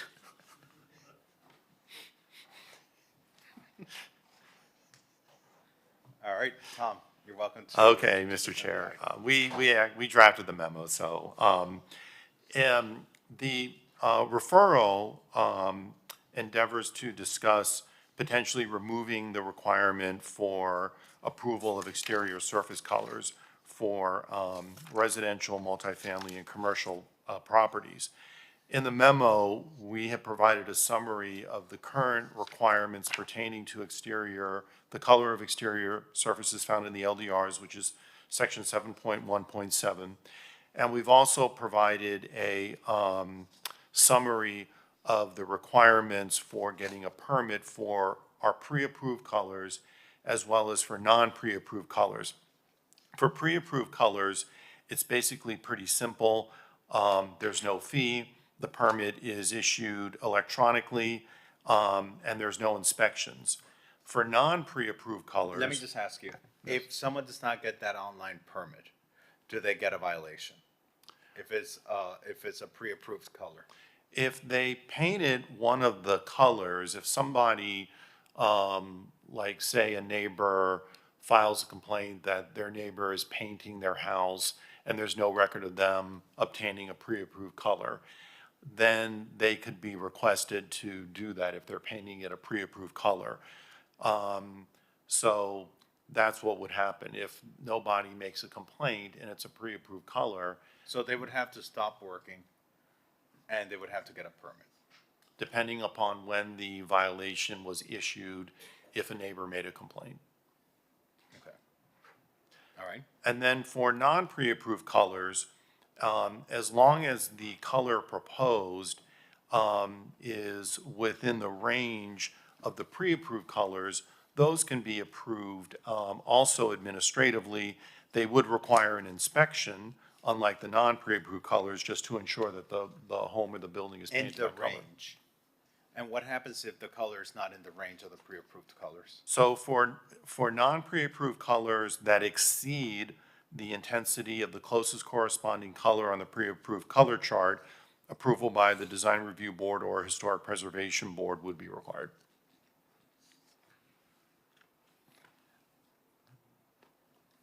So I'll tell you where I stand on this and the reason why I've placed this on the agenda.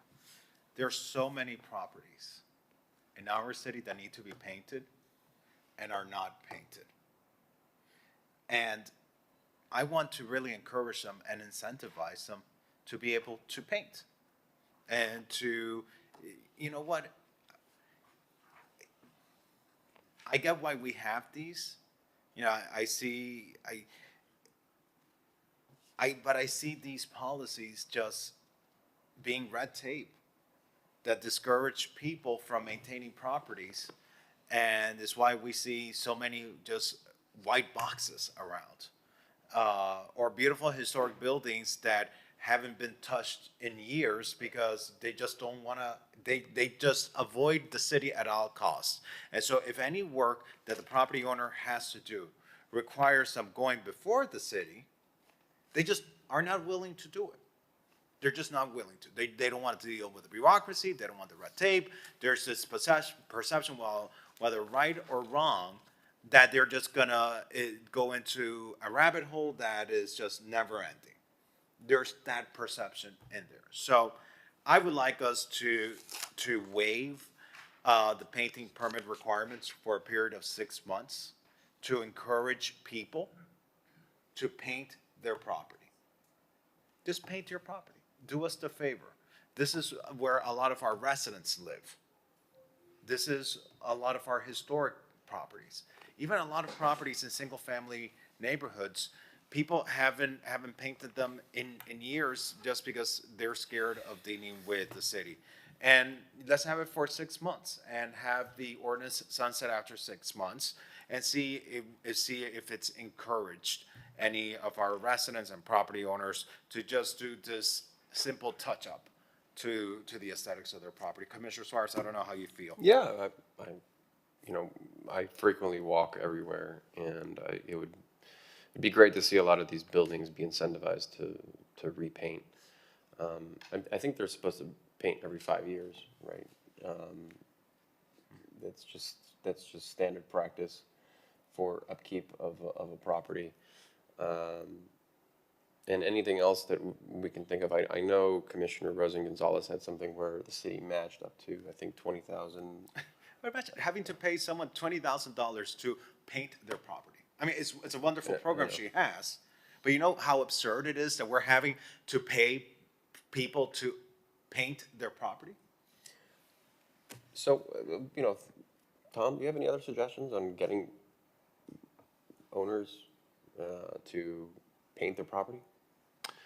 I mean, most people in our experience, when the paint reaches a point where it's peeling and it becomes a nuisance, they will typically want to reseal and repaint their building or their home because it protects the home and it protects the building.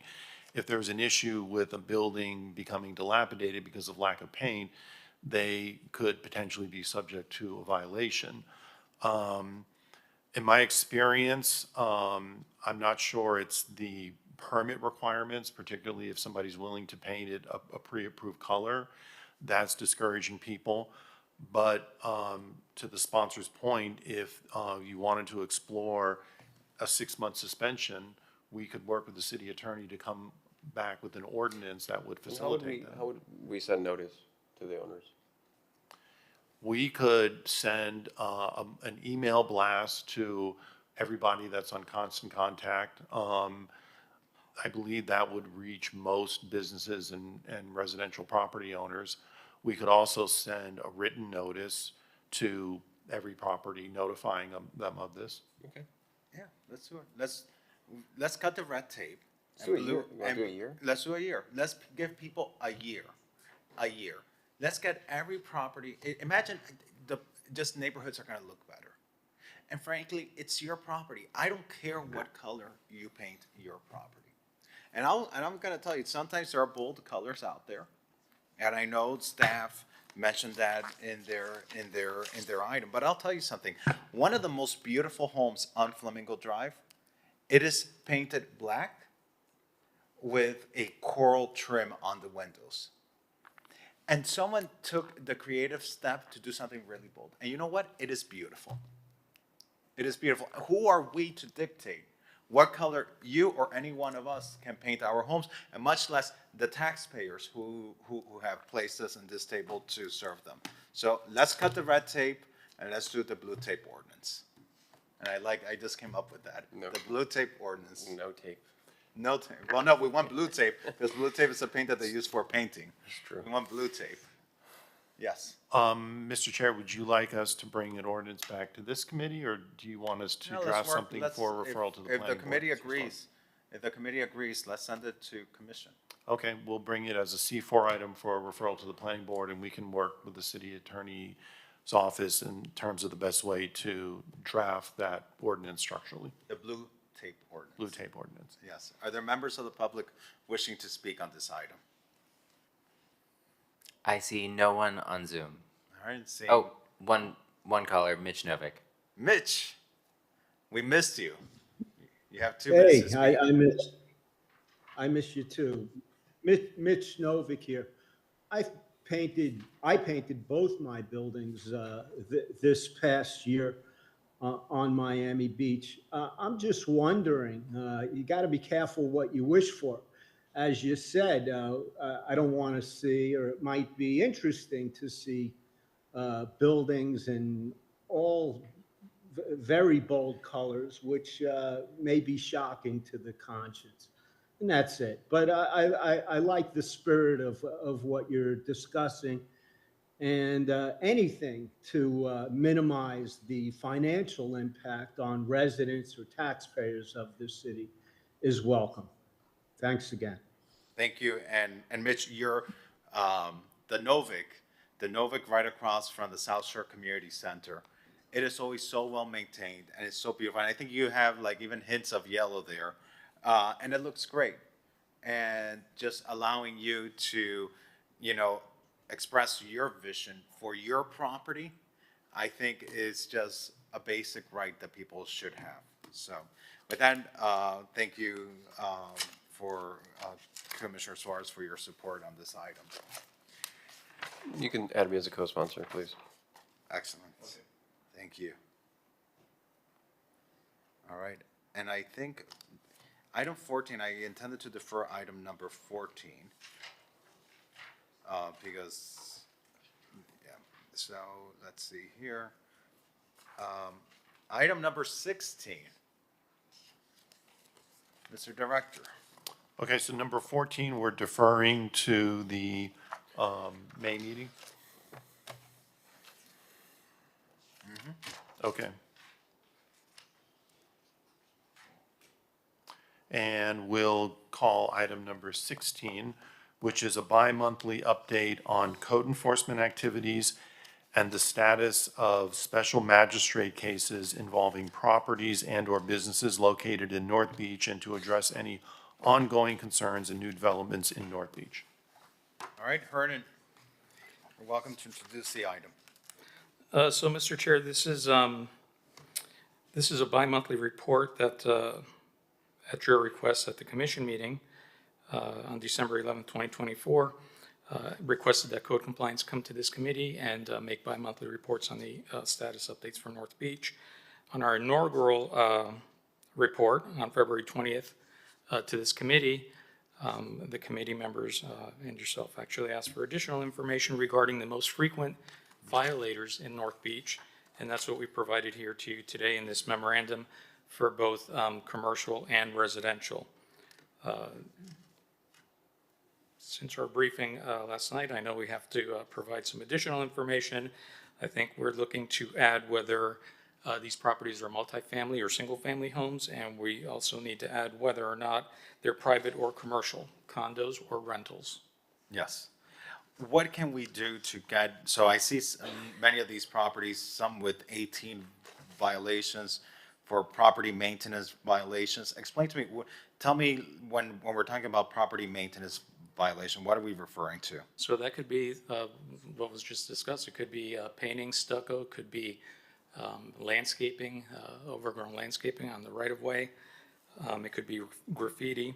What we did glean from the information is that in our residential districts, about 27% of those violations are property maintenance issues. In our commercial districts, it's about 27% also, but then we have 34% under city code violations, which encompasses, again, landscaping, graffiti, and things of that nature.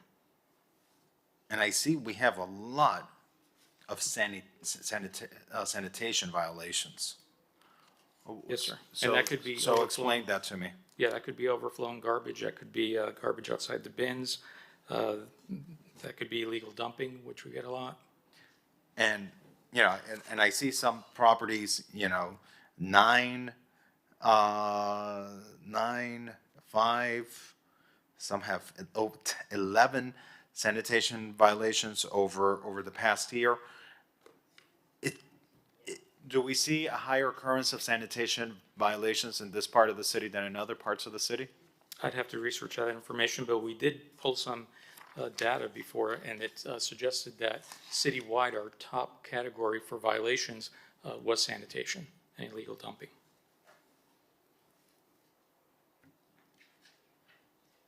What feedback, have we engaged these property owners to find out like what is leading them to engage or have these sanitation violations or other code violations, or get them, why is it that they're not correcting this? Have we ever received some feedback from these properties? Yes, sir, probably on a case-by-case basis, especially where we have recurring illegal dumping. We engage those property owners with suggestions on enclosures, cameras, things of that nature. So it's on a case-by-case basis. Okay. Get me please get me some updated information as to the nature of these properties. Which ones are condos, which ones are apartment buildings, which ones are single-family homes, so that we can do more updates, more follow-up on this. Very good, sir, will do. I think it'll be great to do outreach to these properties to understand their circumstances. But it'll be helpful to know which ones are single-family homes and condos, et cetera. Yes, sir. All right, thank you. So we'll show that as continued to the following month? Yes. Okay. Now, this is a recurring item. Yep. All right, item number 18. Okay, item number 18 is to discuss the implementation of a consent agenda for land use boards. Vice Mayor Suarez, this is your item. Yeah, thank you, Mr. Chair. I think I don't believe I was here the last time this was heard. I think we kept it in committee. I think Commissioner Bott had some issues with it. I'm not, if I recall correctly. Again, this is to put a method for our land use boards to have a consent agenda similar to what we have, speed up the process, remove red tape. I understand there's already sort of a process for this, but it would be nice to require that this is available, even if it's just 1 or 2 items. I think would go a long way. For example, like railings. I think there was this poor property on I think it's 8th and Meridian that the railings took years to prove, and I think if you could reach out to the board members, explain to them as a property manager that this is the railings we want, and you put it on a consent agenda, and you could possibly save years of delays. Well, I got one better for you. Let's hear it. Well, how about if we got those administratively approved, Mr. Planning Director? Yeah, that's actually part of the recommendations from the ad hoc committee. Yes, the Historic Preservation Yeah. Review Code Ad Hoc Committee that we convened. It's one of the many recommendations. I think it's coming up first reading on the 23rd. Is that correct, Nick? Of the building? On the balcony railing approval, I don't, for referral, yes, for referral to the planning board. That's correct. To the planning board, Yes. right. Referral to the planning board, So yes. we don't know the next railing, quote unquote, issue, right? It could be railings, it could be windows, it could be, anything. And so, I think it's just, it's there. Let's tell our boards that this is available, and make it part of their process. Yeah, I'm fine with it. I think the mechanism is already there, and I think this just codifies practice. It's not requiring them to have a consent agenda. It's allowing them, if the board chooses to have a consent agenda in consultation with the planning director, to be able to do that if they feel it can make their business, their process more efficient. Is that correct? That's correct. Okay. Yeah. So we can move it to the commission? Yeah. Correct. Are there members of the public wishing to speak on this item? There's one caller, Kent Robbins. Mr. Robbins, welcome. You have 2 minutes to speak. Yes, the issue here is whether you would be denying due process to persons and members of the public that would like to speak on the issue. And there is a requirement to have a quasi-judicial hearing under the ordinances, and I don't see how you can get around the requirement of a quasi-judicial hearing if it goes before a board. However, I strongly support that minor changes could be reviewed administratively and never have to be referred to a board and never put anybody through the burden of going through that application process. So I suggest that we look at what what would be proposed as a consent item, and then define those as administrative matters. The alternative would be a denial of due process, which every member of the public would be entitled to. And I'm sure that you would not want to take that due process right away, and would certainly diminish the power of the public to intervene and to speak on projects. That's all I have to say. Thank you, Mr. Robbins.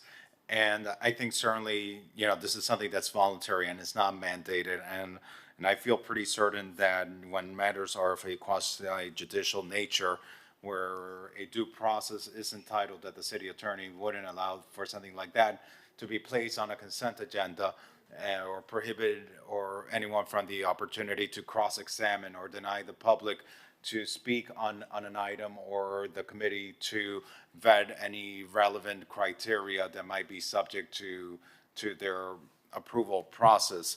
But for example, things that might be, for example, a simple legislative change that is advisory in nature, that is not a quasi-judicial matter, that could be on a consent agenda if the chair of the committee or the planning director so choose. Is that correct? That's correct, and I think in order for a board to approve an item like that as part of a consent agenda, the chairman of the board, for instance, could confirm first whether there's anyone in the public who wishes to speak on any of the public hearing items, and if there were not, then the application could be approved. But absolutely, the public would still be afforded an opportunity to speak during a public hearing. And does this allow for the committee members to pull an item? For example, if there is an item on a consent agenda, would, for example, a member of the planning board or the member of the historic preservation board be able to pull the item for them to be able to engage in questioning or debate as they may deem necessary? Yes. There is. Yes. Okay. All right. And again, this is not reinventing the wheel. This is already exists. It's just not codified. That's right. Yeah. So, all right. So with that, we can show that adopted by acclamation.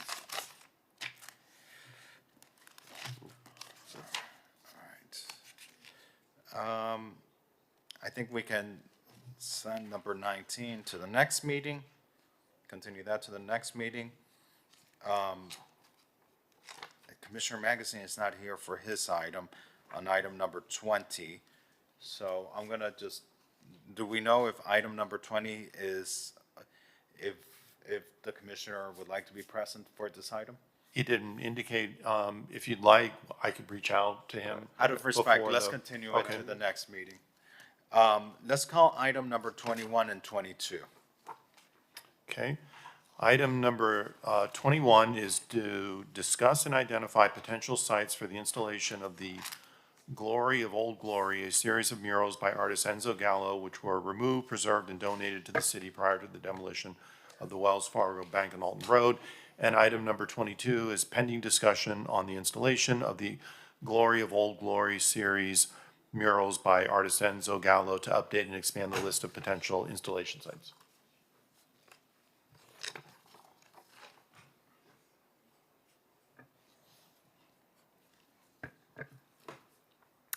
Commissioner, I believe this is your item. Yes, thank you, Mr. Chair.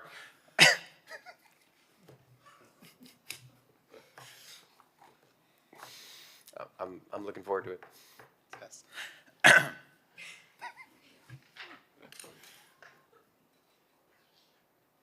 Well, how about we have staff tee it up?